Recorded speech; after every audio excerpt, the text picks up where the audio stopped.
If you're 55 or older and your retirement number still doesn't add up, stay with me for the next 30 seconds. This isn't a travel video. I'm Tom. 8 years ago, I had $7,200 saved after 22 years of work. I know exactly what that math feels like at midnight. Here's what almost nobody your age is told. There are 5 countries right now actively trying to get Americans like you to move there. Not vacation, move there. Because the same Social Security check that barely covers rent here stretches into a full, real retirement over there. I spent weeks pulling the actual numbers on all 5, visa requirements, real cost of living, what your check is worth once you land. One of these might change your entire timeline. And the third one on this list is the one that surprised me the most. So let's start with the number that started all of this for me. $2,700 a month. That's roughly the income Mexico currently wants to see before it hands a retiree a temporary resident visa. Not a fortune. Not a number that requires a second career. For a lot of you watching this, that's close to what Social Security alone already sends you every month. I share this kind of research every week, breaking down exactly what your money is worth in places most retirement channels never mention. If that's useful to you, it costs nothing to subscribe, and it means you don't miss the ones that actually apply to your situation. Now, back to Mexico. I want to be straight with you. I almost didn't include it on this list because retire in Mexico gets thrown around so casually online that it sounds like a cliche. A punchline, margaritas on a beach, somebody's uncle who did it, and never explains the details. But I looked at the actual cost of living data. Housing, groceries, healthcare, transportation, stacked side by side against the U.S. national average, 30 to 40% lower, consistently. Not in one cherry-picked town. Across most of the popular retirement corridors, Lake Chapala, Merida, parts of the Baja Coast. Here's the part that got my attention: private health care. Not the emergency room and pray version. Actual private hospitals, English-speaking doctors in the bigger expat areas, out-of-pocket costs that run a fraction of what the same procedure costs here. I looked at a hip replacement, one of the most common procedures for people our age, and the U.S. Price tag was easily 5 to 8 times higher than what the same surgery runs in a private Mexican hospital. 5 to 8 times. Sit with that for a second. That's not cheaper. That's a different category of math entirely. Someone wrote to me after one of my early videos. Her name is Denise, 61 years old, 30 years as a school administrator in a small district outside Dayton. She retired with about $180,000 saved and a pension that covered maybe 60% of what she actually needed to live comfortably. 60%. She ran the numbers on staying exactly where she was, in the house she'd lived in for 2 decades. It didn't work. Not without cutting things she wasn't willing to cut. Flights to see her granddaughter, her book club, the small routines that weren't small to her at all. She almost didn't tell me what she decided to do next because she thought I'd judge her for it. I didn't. I understood it completely. She started looking at Mexico, not because she dreamed of it her whole life. She told me she'd never even been, because the spreadsheet told her something the emotional part of her brain didn't want to hear. That staying put might mean a smaller life than leaving would. Fewer trips to see her granddaughter, not more. A tighter budget every single month for the rest of her life, just to keep a zip code. She spent 4 months researching before deciding anything. Visa paperwork, neighborhoods. She even had a doctor friend walk her through what private healthcare actually meant in practice, because she didn't trust what she was reading in Facebook groups. She's still in the process. Still deciding on a town. I'll tell you where she landed later in this video because her story isn't finished and neither is mine when it comes to this list. But here's what I want you to sit with before we move to country number 2. The fear underneath all of this, the real fear, the one nobody says out loud, isn't, will I have enough? It's, will I have to shrink my life to make what I have work? Mexico doesn't erase that fear entirely. I want to be honest about that. There are trade-offs: distance from family, a language barrier if you don't make the effort, a healthcare system that's excellent in the cities and thinner outside them. This isn't a fix for everyone. If your entire support system is 3 miles from your front door, no spreadsheet in the world should talk you out of that. But for a lot of people watching this right now, quietly doing the math at 55, 58, 60, Mexico is the first proof that the math isn't fixed. That the number that feels impossible here might not be impossible somewhere else. And it's not even the strongest example on this list. Not close. Because the next country I want to show you doesn't just offer lower costs. It has a law, an actual law, that hands retirees discounts most Americans would assume are a scam if I told you the percentage right now. So I won't. Not yet. Denise wasn't the only reason I kept digging past Mexico. She was the reason I stopped treating this like a video topic and started treating it like something that actually mattered. Because once you see the math work for one person, you can't unsee it. You start wondering how far it goes. So here's country number 2. And I want you to actually picture the number before I say it, because your brain is going to want to round it down out of disbelief. But before I show you this one, I want to be clear about something, because it changes how you'll hear the rest of this video. This isn't a loophole, it's not a gray area visa trick some blog found. This is written into the country's actual law, on purpose, to get people exactly like you to move there. Panama. In 1987, Panama passed something called the Pensionado Program. Not a suggestion, not a marketing pitch. Law. Here's what it requires: a pension or fixed retirement income of roughly $1,000 a month. That's it. No minimum age, no massive investment requirement. If you're already collecting Social Security anywhere close to the national average, you likely qualify before you've even started packing. Now, here's the part I had to double-check 3 separate times because I didn't believe it the first time I read it. Once you have that status, Panama gives you legally mandated discounts. Not loyalty program discounts, government-backed. 50% off entertainment, movies, concerts, sporting events. 30% off bus, train, and boat fares. 25% off domestic airline tickets. 20% off medical consultations. 15% off hospital bills if you're not already covered. 15% off loan closing costs if you're financing property there. That's not a vacation deal. That's your actual monthly life, permanently discounted by law for as long as you live there. I'll be honest with you. My first reaction wasn't excitement. It was suspicion. 22 years in sales taught me that when something sounds too generous, somebody's usually paying for it somewhere you can't see. So I looked harder. Talked to 2 people who'd actually done it, not just read about it. One of them, a retired electrician from Michigan, sent me a photo of his actual pensionado card, the laminated ID that gets you every discount on this list. No negotiating, no explaining yourself to a cashier who doesn't believe you. He told me the first time he used it at a movie theater, he still tipped the cashier out of habit, like it had to be a mistake somebody was covering out of pocket. It wasn't.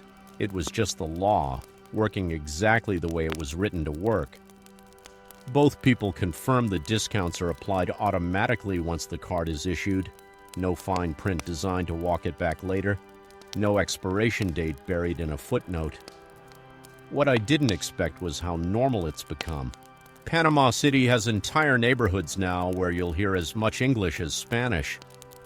Boquete, up in the highlands, has a climate that stays in the 60s and 70s year-round. No brutal summer, no punishing winter, just consistently livable weather that doesn't punish your joints the way a Midwest February does. I think about that a lot, honestly. The weather part. Nobody talks about the weather part enough when they talk about retirement.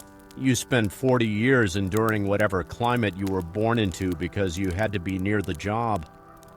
Nobody ever asks you if you wanted a place where getting older didn't also mean gritting your teeth through 6 months of ice on the driveway. Panama asks that question and answers it for you if you let it. Now, I want to ask you something, and I actually mean this, so take a second before you scroll past it. Has this ever crossed your mind? Not would I move to Panama specifically, I mean the bigger question underneath it. Has it ever occurred to you that the place you live might be quietly costing you the retirement you're trying to build? Tell me in the comments.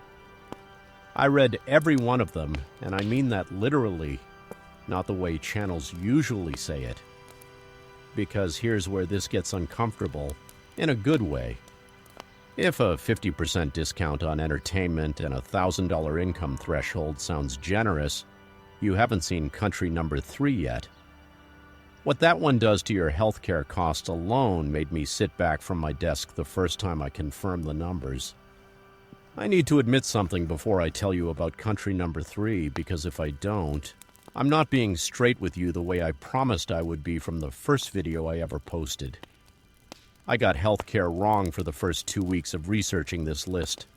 I assumed national healthcare system meant something close to what that phrase implies here.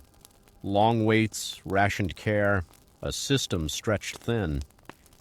I carried that assumption straight into my notes on Costa Rica and almost wrote the whole country off because of it. Then I actually read how the system works for retirees, and I had to go back and rewrite an entire section of my research. I don't say that to make myself look thorough. I say it because I almost passed this one by, and if I had, I'd have been keeping something from you that might matter more than anything else on this list. Here's what I got wrong, and here's what's actually true. Costa Rica requires the same rough pension threshold as Panama, right around $1,000 a month, sometimes a little higher depending on the visa category. Once you're a resident, you're required, not invited required, to enroll in CAJA, the national healthcare system. Your monthly contribution is calculated as a percentage of your declared income, typically somewhere between 7 and 11%. Now here's the part that made me sit up.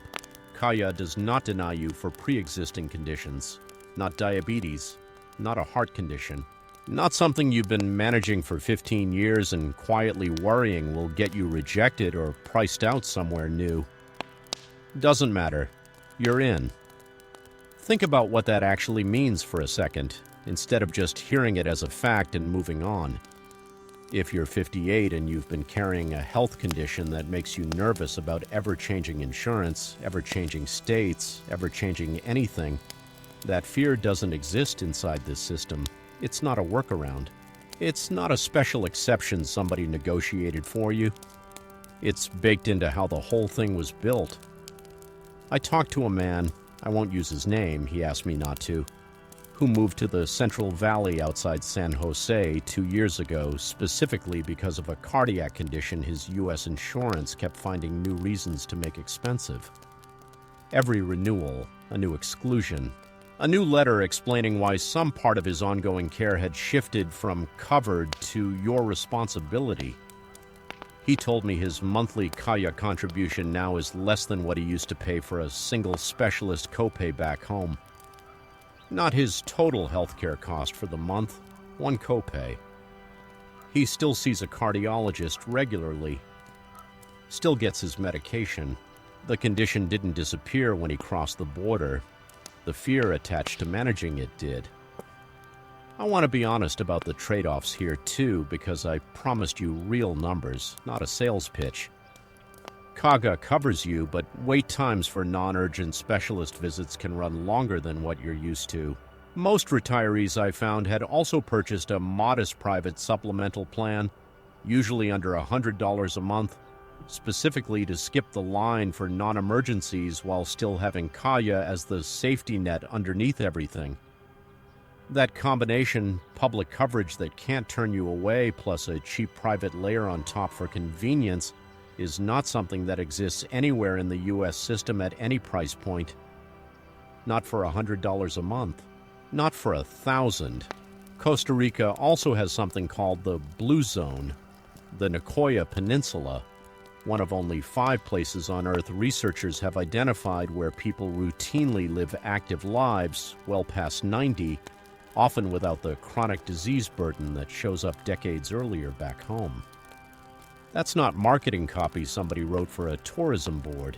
That's decades of published longevity research pointing at one specific region of one specific country, and researchers studying it point to the same handful of factors every time. A diet built around beans and corn instead of processed food, strong multi-generational social ties, and daily physical movement that isn't structured as exercise, it's just how life there works.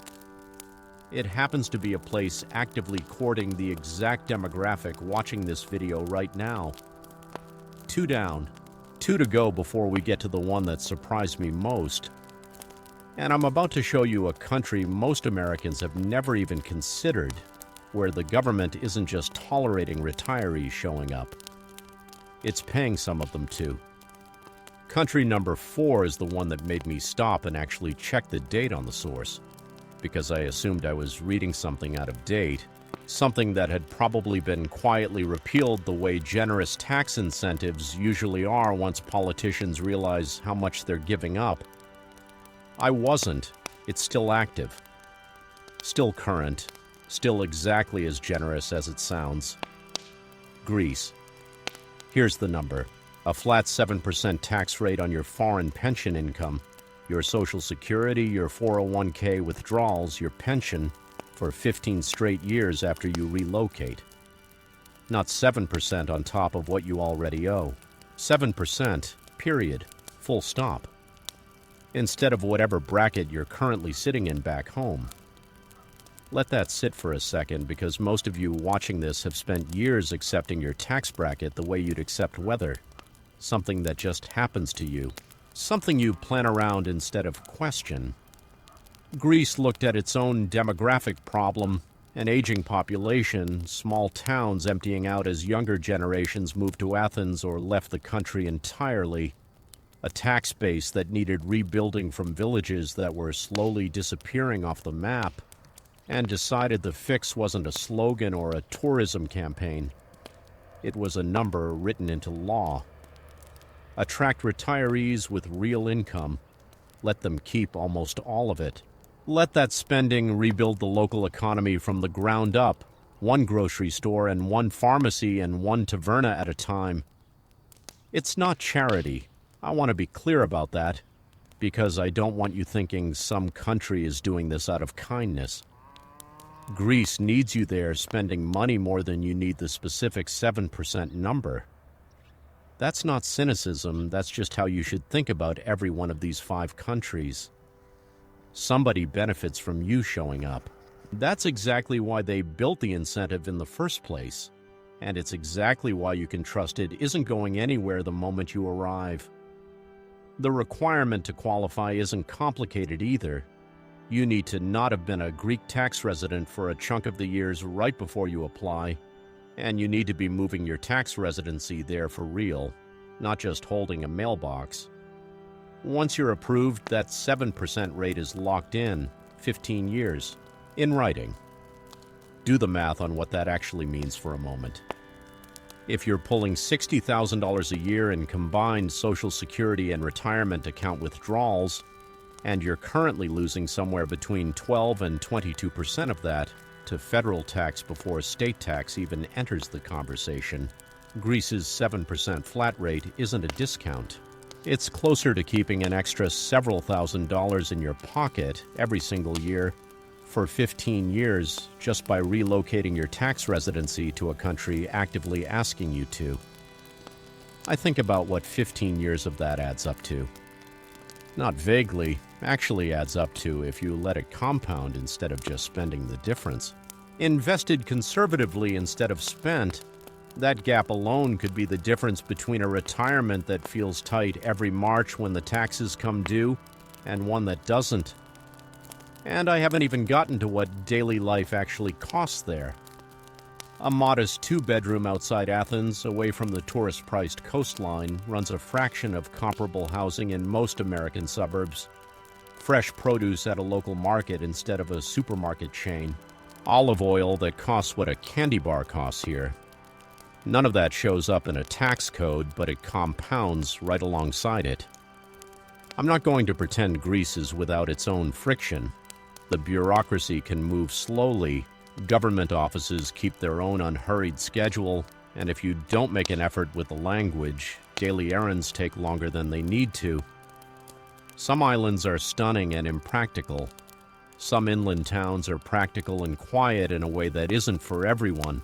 But for the exact demographic watching this video right now, people with real retirement income who are tired of watching a third of it disappear before they even see it land, Greece isn't offering scenery, it's offering arithmetic dressed up in some of the best light on earth. 4 countries down. I told you the 5th one surprised me the most, and I meant it. It's not the cheapest. It's not the one with the biggest discount law. It's the one that made me rethink what retiring somewhere else actually means in the first place. Country number 5 isn't the cheapest one on this list. It isn't the one with the biggest discount law either. And that's exactly why it took me the longest to understand why it belongs here at all. Portugal. The number that gets thrown around is the D7 visa income requirement, roughly $890 a month, tied to Portugal's minimum wage, which is about the lowest bar of any Western European country actively welcoming retirees. You can also qualify through passive income sources beyond a pension, rental income, dividends, a modest annuity, as long as it's steady and documented. That flexibility alone puts Portugal within reach of people who assumed retire in Europe was a phrase reserved for someone wealthier than they are. That part alone would earn Portugal a spot on most lists like this one. But that's not why it's country number 5. That's not the reveal. Here's the reveal. After 5 years of legal residency in Portugal, you become eligible to apply for citizenship. Actual citizenship, and Portugal allows dual citizenship. You don't renounce a single thing to get it. You keep your American passport in the same drawer as your new one. I sat with that for longer than I expected to the first time I confirmed it was real. I read the citizenship requirement 3 times, the same way I'd read the Panama discount numbers 3 times, half expecting a catch buried in a footnote that would explain it all away. There wasn't one, because up until that point, every country on this list was a math problem. Lower cost here, a tax break there, a healthcare system that treats you like a person instead of a liability. All of that matters. All of that is real. But it's still fundamentally about arithmetic, moving your dollars somewhere they stretch further. Citizenship isn't arithmetic, it's a second door. An EU passport gets you visa-free or visa-on-arrival access to roughly 190 countries. It gets your children and grandchildren the right to live, work, and study anywhere across 27 European nations, if they ever choose to. Portugal has also ranked inside the top 10 safest countries in the world on the Global Peace Index for several years running. Not a marketing claim, an independently published ranking, updated annually that measures exactly the kind of stability people your age start caring about more than they used to. It means that whatever happens to any single system you're relying on, healthcare policy, tax law, the political mood of a given decade, you are not standing on one foundation anymore. You're standing on 2. I think about people your age, my age, who spent their entire working lives depending on exactly one system, one employer, one pension, one government's promises about what would be waiting at the end. A lot of you learned the hard way, the way I did at 47, that depending on one thing completely is its own kind of risk, even when nobody names it that way at the time. I thought about Denise while I was researching this part, actually.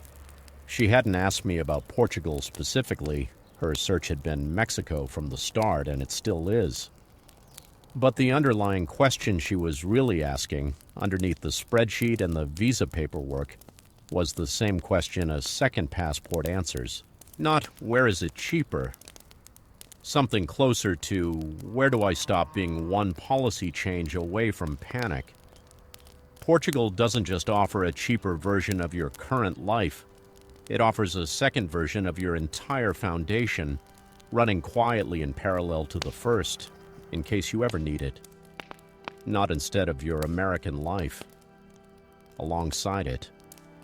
That's not a beach. That's not a discount card. That's not even a healthcare system, generous as it is.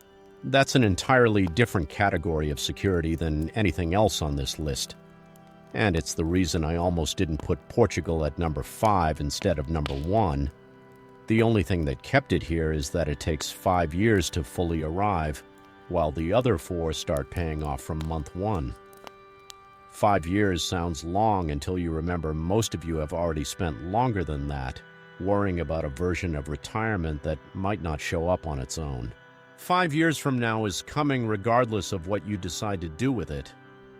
The only real question is whether you spend those 5 years still standing on one foundation, or whether you spend them building a second one underneath yourself, quietly in the background while your actual life keeps going.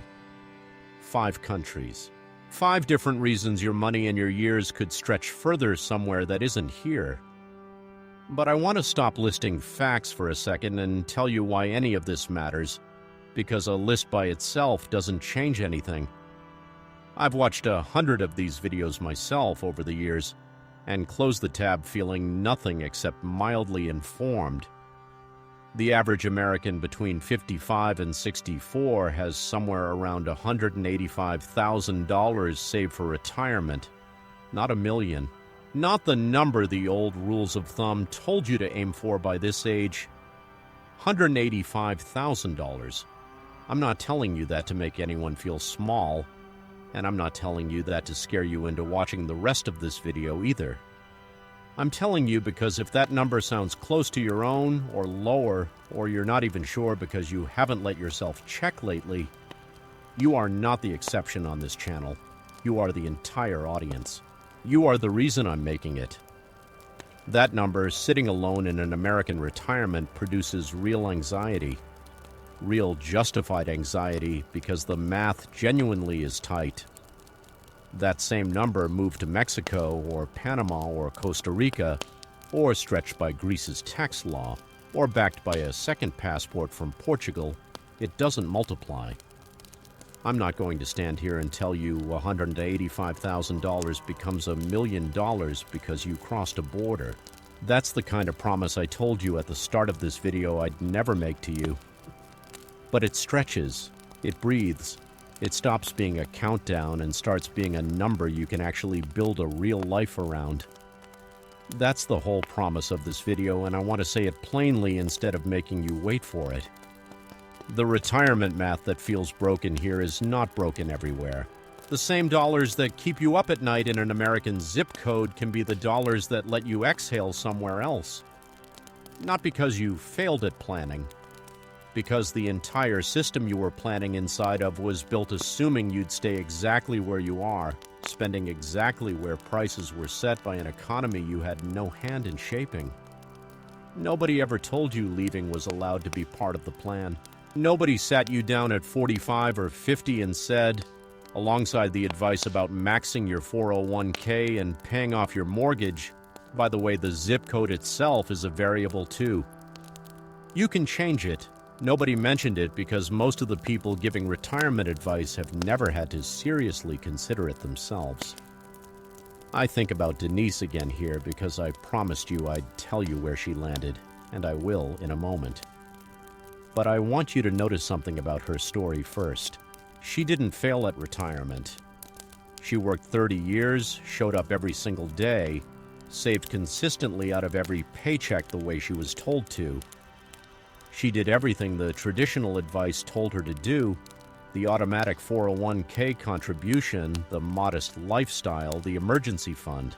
The traditional advice just never mentioned that everything might not be enough inside one particular set of zip codes, at one particular set of prices, under one particular tax code that was never designed with her in mind. That's not a personal failure, that's a systems problem. And systems problems have system solutions if you're willing to look past the one default option you were handed without ever being told there were others. I know leaving isn't simple. I know it means distance from grandkids, from the church you've gone to for 20 years, from the diner where they know your order before you sit down, from the hospital where every doctor already has your chart. I'm not going to pretend any of these 5 countries erases that cost, or that a discount card and a lower grocery bill make up for missing a birthday in person. Some of you watching this, the right answer really is staying exactly where you are and rebuilding the numbers from here instead, cutting what needs cutting, working a few years longer if that's what it takes. I'd never tell you otherwise, and anyone who tells you the same 5 countries are right for every single person watching is selling you something, not helping you. But for the rest of you, the ones doing the math at midnight the way I did at 47, the ones who've quietly wondered if there's a version of this where the fear finally loosens its grip, I want you to see what happens when Denise actually decides, because she has. And what she chose surprised me. Denise picked Mexico, not Panama, with its legally mandated discounts, not Greece with its 7% tax rate locked in for 15 years, not Portugal's second passport, even after I told her about it myself, half expecting it to change her mind. I'll admit, if I'm honest with you, I thought the citizenship angle might be the one that pulled her. It wasn't. She listened, thanked me, and told me something I haven't been able to stop thinking about since. She said, "Tom, I don't need a second door. I just need this one to open." She's renting a small place outside Lake Chapala right now, month to month, giving herself 6 months to decide if it's permanent. Her granddaughter has already booked a flight to visit in the spring, not because Denise begged her to, because a flight to Guadalajara costs less than the drive Denise used to make twice a year to see her in-laws, and her granddaughter told her flatly, "Grandma, I'm coming more now, not less." Denise cried when she told me that part. Not the visa approval, not the housing. That one sentence from a 22-year-old about a decision Denise had spent months quietly afraid would be read as abandonment, as giving up on the family instead of finding a way to actually afford showing up for them. That's the thing nobody explains about this decision until you actually watch someone make it. It's not a retreat. It's not giving up on the people you love. Sometimes it's the only version of the math that lets you see them more, not less. Remember the number I opened this video with, $2,700 a month. That's what Mexico wanted to see before it would even consider Denise for residency. Her Social Security and modest pension cleared it without a single spreadsheet trick, without an accountant, without a loophole she had to go searching for in the fine print. No aggressive planning. Just the same income she already had, the same check that used to feel like it was never quite enough, landing inside a system that was built to say yes to her instead of quietly, slowly, making her feel like she'd never saved enough in the first place. That was the promise I made you at the start of this video, that there are places actively trying to get Americans like you to show up. Not tolerating you, not merely allowing it if you jump through enough hoops and hire the right lawyer. Actively building the paperwork, the tax law, the discount cards, the healthcare systems, specifically so that people exactly like Denise, exactly like you, stop feeling like the math will never close. A government sat in a room somewhere and decided your Social Security check, the one that feels small here, was worth designing an entire visa category around. Nobody back home ever framed it that way. I don't think anyone ever will, except on this channel. 5 countries, 5 different doors. Mexico stretching a modest income further than it's ever stretched here. Panama handing you legal discounts on the ordinary texture of daily life by law for as long as you stay. Costa Rica refusing to let a pre-existing condition decide your health care for you. Greece letting you keep 93 cents of every dollar's worth of tax that would otherwise disappear for 15 straight years. Portugal offering you a second foundation entirely, one that doesn't ask you to give up the first. None of them erase the harder parts. The distance, the learning curve of a new language, a new grocery store, a new version of Tuesday where even buying stamps takes an extra 20 minutes the first few months.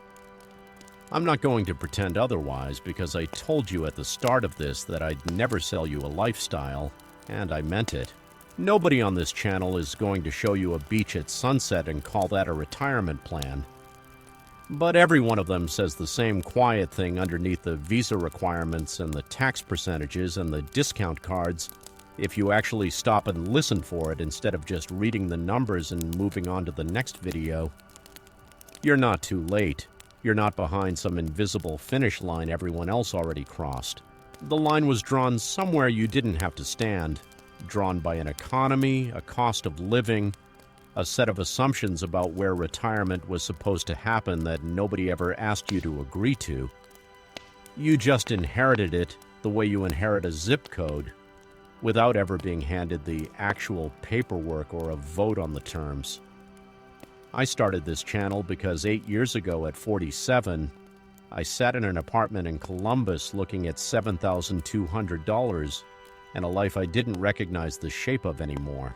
Divorced that same year. Laid off that same year.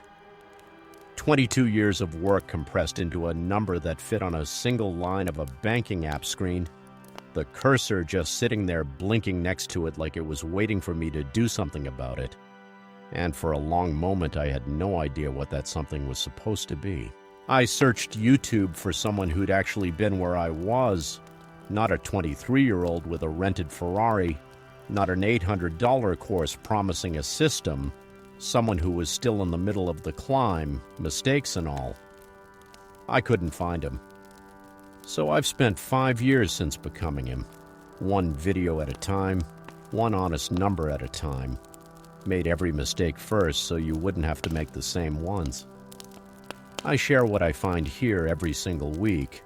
No filler, no guru language, just the real numbers. The way I wish someone had handed them to me at 47 instead of letting me learn them the slow, expensive way, one mistake at a time. If any part of tonight changed how you're picturing the next chapter, even slightly, subscribing costs you nothing, and it means the next one finds you without you having to go looking for it at midnight the way I did. Because next week I want to answer the question that usually shows up right after this one settles in, the fear underneath the fear. It's not where can I afford to live, it's what happens to my Social Security check the moment I actually leave. Whether it still arrives on time, whether it gets taxed twice, once here and once there, whether the government makes it complicated on purpose, buried in language designed to make you give up halfway through reading it. I'm going to walk through exactly what happens to that check, dollar for dollar, the moment you cross the border for good. Because that fear is the one that stops most people before they ever get to the visa paperwork at all. Denise asked me that exact question 3 days before she signed her lease. Sat with it for 2 full days before she made her decision. She told me later, pacing her kitchen, running the same numbers over and over, even though the numbers hadn't changed since the first time she ran them.